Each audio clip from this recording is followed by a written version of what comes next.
Welcome back to the Fixed Ops Roundtable, and it is an honor to welcome this panel that's coming up. It is the Women of Henson brand, and Eric Barbosa is the managing partner at Henson Brand Dealerships in Madisonville, Texas, part of the Foundation Automotive Corporation. Eric, welcome back to the Fixed Ops Roundtable. Thank you for having us, Ted. We're excited about this panel. Eric, I know you are a trendsetter in many ways in retail automotive.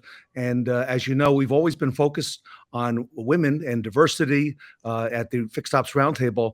And you're really leading the way because you've got some rock star women here with us today who work at Henson Brand. And by the way, Eric, congratulations to you and the organization on all the success that you're having. We appreciate it. A lot of growth, and you've been part of some of our growth, and we appreciate you, Ted.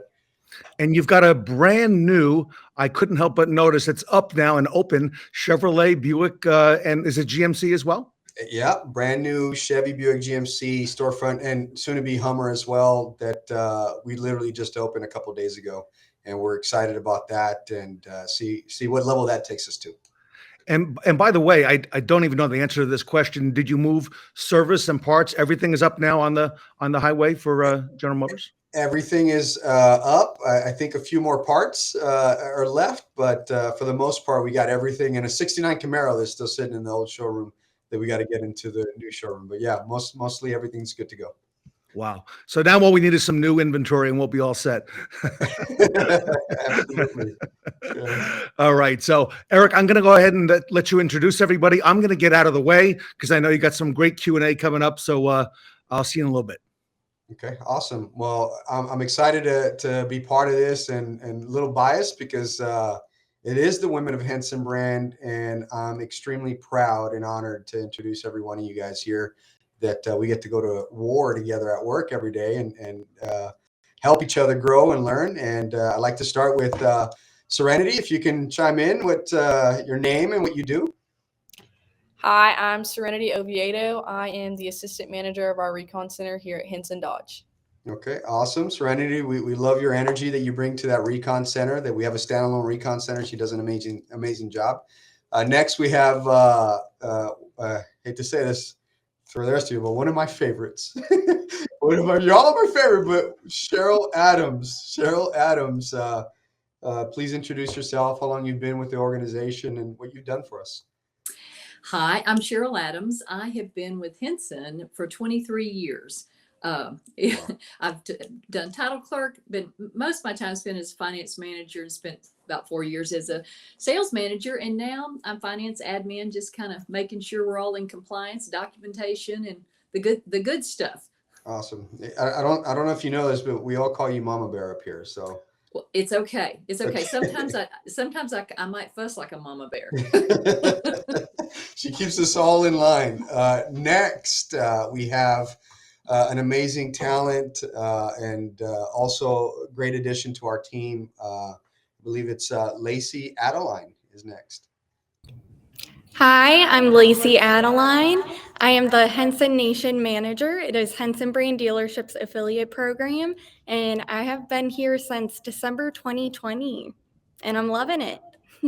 Well, we love to have you. And Lacey, you kind of done 3 roles there in the last year, so we appreciate you, and we're glad you're back.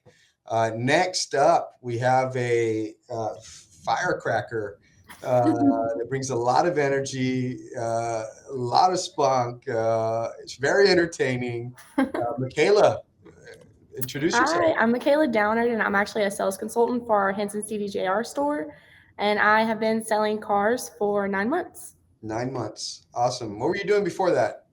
I was in the oil field. Oil field. Okay, awesome. We love Michaela. She brings a lot of energy. She's very entertaining and does very well. And last but definitely not least, we have an amazing young talent here that was killing the sales floor and now made it up to finance manager. Eileen, can you introduce them and tell them what you've done and how long you've been with us? Absolutely. My name is Eileen Harris. I'm one of the finance managers here for Henson Dodge. I was a sales consultant, as Eric mentioned, for 1.5 to 2 years. One great thing about this industry is they allow you to grow and adapt. And if you don't know the way, they'll definitely teach you the way.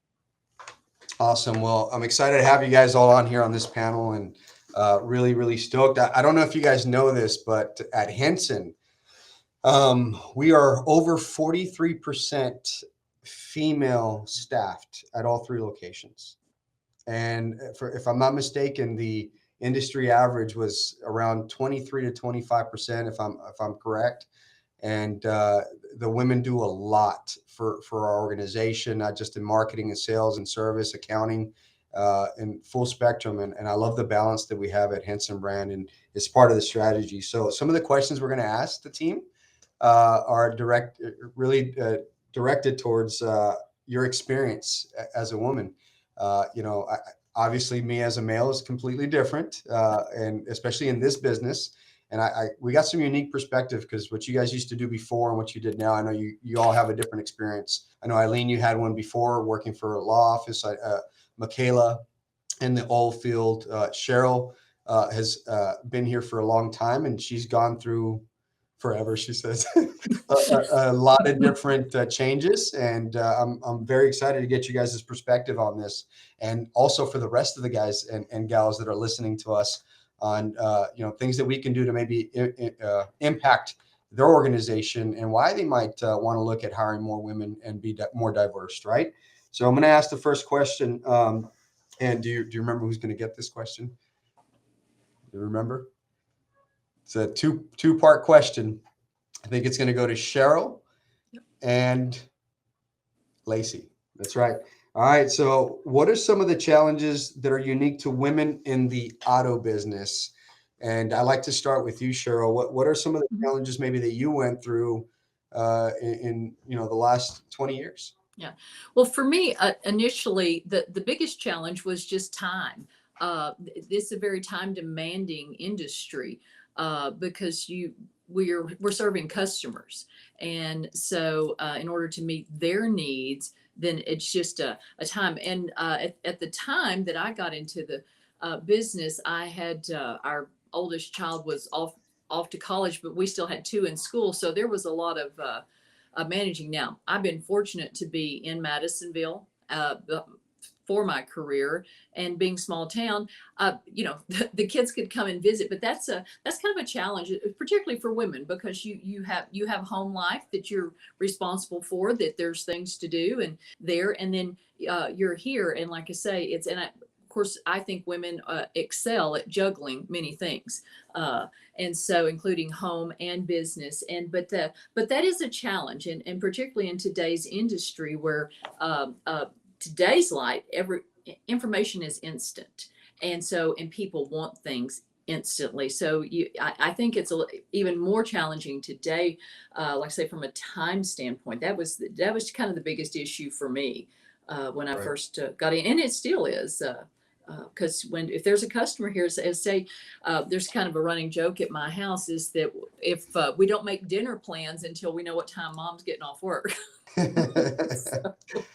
So time was a challenge. And how did you, Cheryl, if I may ask, how did you balance that out? And I know now it's a little bit different, because one of the tools that we use here is we don't, our hours are different. We know that was a way that to recruit more talent and women, because your job doesn't stop here, right? Then you go home, and for you as being a mom, how did you find balance in doing those two?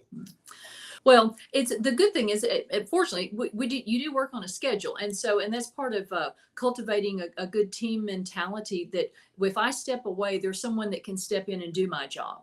So when on this day I'm off, and I'm off that day, but there's someone that can step in and do that. And so that's the beauty of having as much talent around you as you can. And that why we cross train, and you have partners in finance, you have finance partners that do that, to be able to step in. And that's another thing that I really think that Henson's very unique, in that we do have the 3 rooftops here to be able to go between Ford, Chevy, and Dodge. And so it makes us very versatile.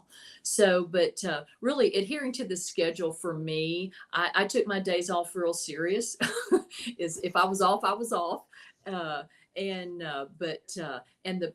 me, the only way I knew I was going to get time at the dealership was to come in late. We had staggered shifts then, and so I didn't mind coming in at 10 o'clock because I knew I had that time. Whereas if I was scheduled to get off at 5 or 6, that didn't always happen. Awesome. I think that's a good answer, and that's good for you younger ladies that are hearing it from Cheryl that she was able to schedule, and we try at Henson for sure and make sure we work around schedule. It's one of the unique things, right? So the same question, Lacey. What are some of the challenges that are unique to women in the auto business, and maybe to you? What do you think are some of the challenges you faced? I definitely agree with what Cheryl said. The time management and work life, home life balance, that is a main challenge that I've had, but I'm very lucky to work here because our management is very understanding and they know that, especially for women, you are a mom first and an employee second. And I think when you have that opportunity, you thrive better in what you do. You're more successful, more driven. You want to prove that you deserve to be here and you have what it takes. And you can be a mom and a very successful businesswoman. But And just to throw this out, I know, Lacey, for you, it was being a mom first, and maybe you can chime in on what got you here. Is what schedule do you have? Yeah, so my schedule, I love my schedule. I'm here from 9 to 2. So Henson Brand has been very flexible with me. I live an hour away, so my daughter will be at school and I get there in time to pick her up. And if there's anything I have to do, I'm very happy that we have a large Facebook following because that's a lot of our work. So I can do that from home as well. Awesome. All right, good responses, Cheryl and Lacey. It's interesting to see two different perspectives, and a young mom and Cheryl, who's been a mom, still a mom. Now you got kids that have kids, right? Yeah, adorable grandkids, and it hasn't changed though. Time is still one of those things that's important. It was important then, and it's important now, right? To make sure you're able to do those things. The next question. Do you remember who this is going to? Eileen? Is it Eileen? Okay. All right. Why is it important for dealerships to have a diverse place, particularly when it comes to women? Why is it so important to have that diversity, Eileen? Why do you think it's important to see it, especially here at Henson? I think it's one of the beautiful things just to know that as a woman, I especially don't stand down. If anything, I'm more competitive. I want to be first. And I think as a woman, listening to the consumer, buying or financing a car, you have to listen to them. And I think that's one thing that women are pretty strong at, and being organized. So if you listen to the consumer and you're pretty organized, it's pretty smooth flow. Got to ask you, you went from sales to finance. Do you find a difference there of, what those roles are, or is it kind of the same thing as far as, listening and do you deal with different things as far as being a woman as a salesperson and being a woman as a finance manager? I do believe they do go hand in hand, because you do have to understand someone's $10,000 purchase may be their $50,000 purchase. So I do kind of understand that consumer as far as their perspective. Now, as one thing as a salesperson, I was more aggressive as far as in the financing office. The loans are for 72 months, 84 months, and you have to take interest perspective. How long will that consumer be paying that loan? So it's more being more understanding as far as the financing side. I'm going to side note this. This is a tougher question, right? And I think you can, some people might avoid this question, but again, I don't know how this feels. And I've been in finance, right? But you as a woman and being a little younger than most finance managers, because you are, and you've had 3 years of experience and you've exceeded. Did you ever go into that role and when you're talking to the consumer or the customer, ever feel like they looked at you different because it was a woman and you were young? And did you feel, okay, you want to talk about that? One thing to Well, actually, two things. When they see a woman, they sometimes feel more relaxed, I guess, because it's kind of that mother intuition, knowing that they'll be taken care of. The second thing is they kind of know that they don't have to come back in case something happens. They fulfill for us to do their license plates and their payoff or whatever it may be, as far as even making the first monthly payment and understanding the loan process. I feel like they feel more at ease as long as us explaining the proper process for them to follow. I love that perspective, Eileen. That could have gone two different ways, and the way that you perceived it is amazing, and that's awesome. That's why you're very successful in finance. Next question. Great job, Eileen. Do you remember who this is for? Serenity? Do we have Serenity? It's Serenity's turn, right? Or Michaela? It's Michaela. Right. There goes the competitive. It's from the ladies.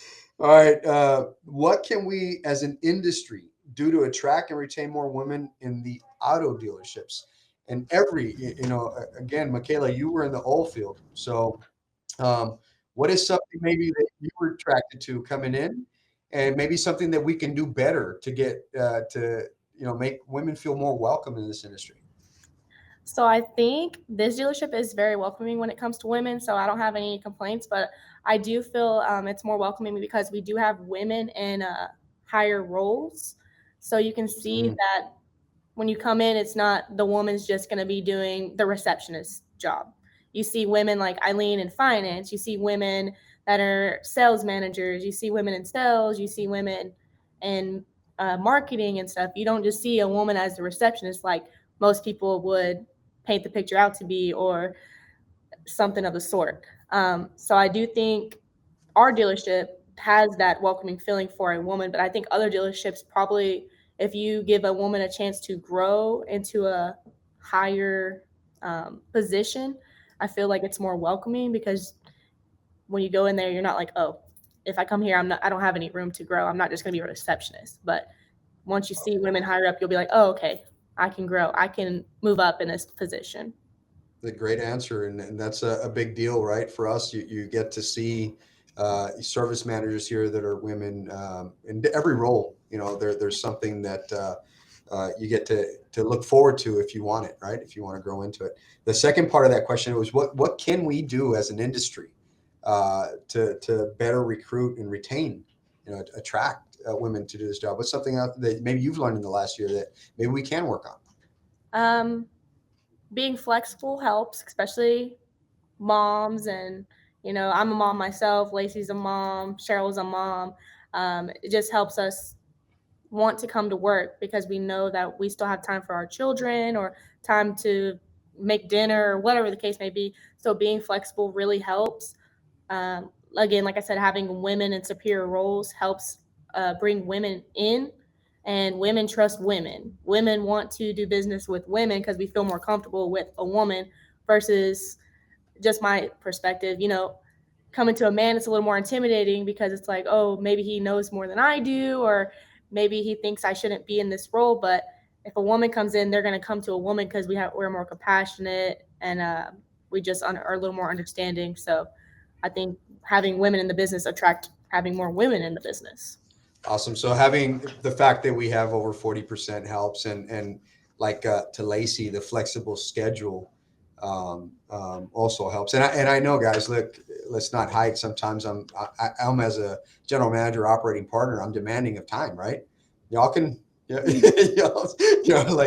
we just had a conversation about this, but I also think that it's important that when you guys do ask for that time, when it's important to you, that we are flexible. That as an industry that we allow you to take these things and make sure that we know it's important for you guys, right? Being flexible. That's a great answer, Michaela. Next question, Serenity. Okay, let's see if we got that audio fixed. How can dealerships improve the customer experience to make it more woman friendly? And I know you got a perspective in service, but you've also seen it in sales. So what do you think we can do to improve that experience? Well, I know as a young woman myself, I've been to other dealerships before because, everyone has to get an oil change. So walking in there as first-year woman, and I know most of us are young, and we're gonna get older. But anyways, you start off young, and you still have to get your oil changed, whether you're young, old. Anyways, so you go into the service center, and let's say you go in there. I don't know anything about my car specifically and what it takes to get fixed. So you put your car in the hands of these people, and they're just kind of blabbing all these words at you, and I'm not going to say that they would take advantage of you, but let's say if I was working for something and wanted to upsell something, I would definitely upsell it to a woman who knows nothing of this sort. I want to upsell, make more money off her because she has no idea what I'm putting in her car, what's going to happen.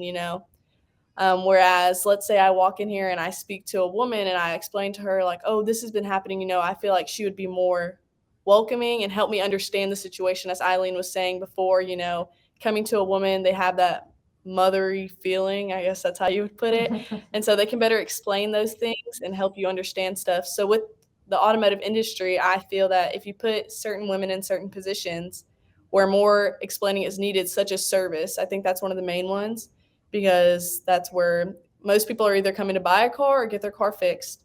So I feel like if you place a woman there who can really talk to people, it makes the customer's experience way more enjoyable. They're going to want to keep coming back to this dealership, whether it's to buy a car, continuously get their oil changed, whether they bought the car here or not.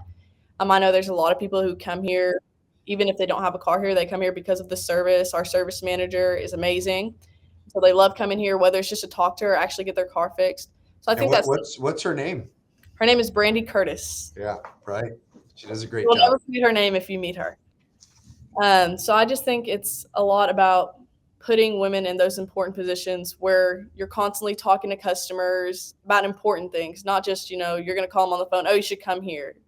Like, they want to know why they should come here and why the experience is so good. And then hearing it from a woman, I just feel putting more women in those important positions is what would help a lot of businesses. Awesome. So they can connect, right? Yes. I'm going to chime in on something that I went through as a male. I went to my first Women in Automotive conference, and I believe this was in Orlando. And I felt what maybe y'all might feel as a consumer or an employee when it's dominated by males. I felt that in this conference walking in, and I was the minority, and it was very impactful. And it kind of hit me when I started learning. It's not that they made me feel that way. It was just an instinct, right? So I can understand as a consumer walking in to go get your oil change, and all you see is men everywhere, right?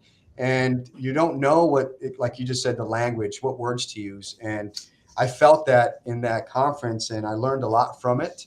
And then that's really when we started thinking, if I felt that, what do our consumers feel like when they walk in that room? And you guys all know we have a female advisor at every store. I think we're perfectly balanced in my opinion of when the consumer goes to anywhere, that if it's male or female, they feel comfortable. So it's a very strange feeling to feel that. And it taught me a lot.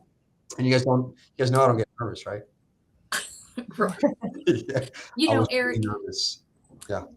Eric, in the statistics, I believe, will bear this out, is that really that women, I don't know, it's more than 80% in most households. The women make the decisions, or they are the decision maker in the household for all types of services, not just within their house, but about purchases that they do. I think the statistics will bear that out. And so I think it's important that women, when they come into a dealership, know that you've got a decision maker there, and sometimes they're not always haven't been treated as the decision maker.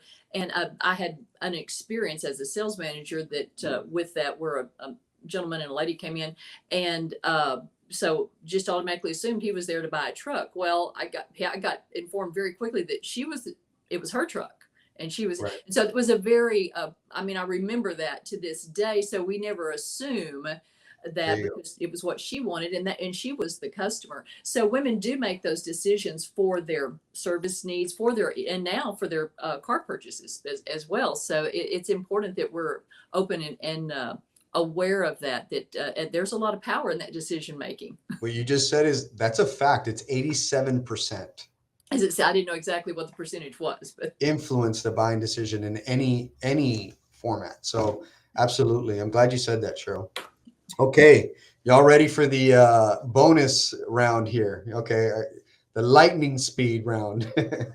All right, guys. So the lightning speed. This is everybody chimes in. I think we have, if I'm not mistaken, a minute to respond. Right. So if you have 1 minute in an elevator with a rock star woman, okay, what would you tell her in 1 minute to convince her to want to be in the auto industry?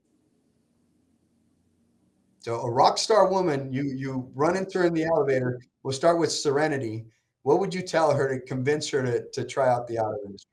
Okay, so I would probably start off with that she can really make a difference, and I think a lot of women would find comfort in knowing that they can make a difference, whether it's big or small. A lot of women never get the opportunity to. And so knowing that you can make a difference at your job, it would be amazing. A woman comes in for an oil change and you explain it to her, like, that's something small. But that woman would probably be really grateful that you were able to explain what her car needed, and it would just make you feel good about yourself. And I know I like to feel good about myself, so that's how I would explain it. Okay, awesome. Now, same question to Cheryl. If you have 1 minute in the elevator with a rock star woman, what would you tell her in 1 minute to convince her to want to be in the auto industry? Hey, come join the team. There's a lot of camaraderie. There's an opportunity to work your way up. If you don't, there's opportunities to move laterally up. There's also, you're challenged because of the knowledge. You meet a great diverse number of people that come in, and the flexibility. It's a challenge to yourself. So there's always opportunity to move up, and financially, I think it's a great opportunity for a woman. Financially on there. So and two, women, we like to run in packs, and so you should come join our pack because we got a good pack. We got a big pack out here. Kind of All a right, strong Lacey, one, what would you tell a rock star woman if you could to join the auto industry? I would tell a rock star woman, I would definitely tell her about my personal experience in this industry. I mean, the sky is really the limit here. There is no cap to what you can make, and the skills that you learn, it makes you grow financially and personally, and you can take those skills with anything you do in life. It's really beneficial, and I think it's really important for women to be in these roles. And I mean, I have a girl, so I want her to grow up and see that women can do anything. Women can be as successful as they want to be. So, yeah. Great answer. Okay, Michaela, what would you tell a rock star woman to join the auto industry? And hopefully it's Henson brand. So, yes, I would tell them to come to Henson brand. So what I would tell her is, considering that she already has a big fan base since she's a rock star, she would excel in sales because she would have tons of referrals already. She'd be great on social media because everybody would already know her face. She could do any role that she wanted. She can grow from the inside. And I mean, I think she would just enjoy it because it's a lot of fun. It's a great atmosphere. And I think that it'd be a good environment for her. I love your perspective, right? You went straight to rock stars. Like, if you're an amazing rock star, you're still going to go out and recruit her. Just a rock star women in general. I love that, Michaela. Eileen, what would you tell somebody if you ran into in the elevator and knew they were a rock star woman?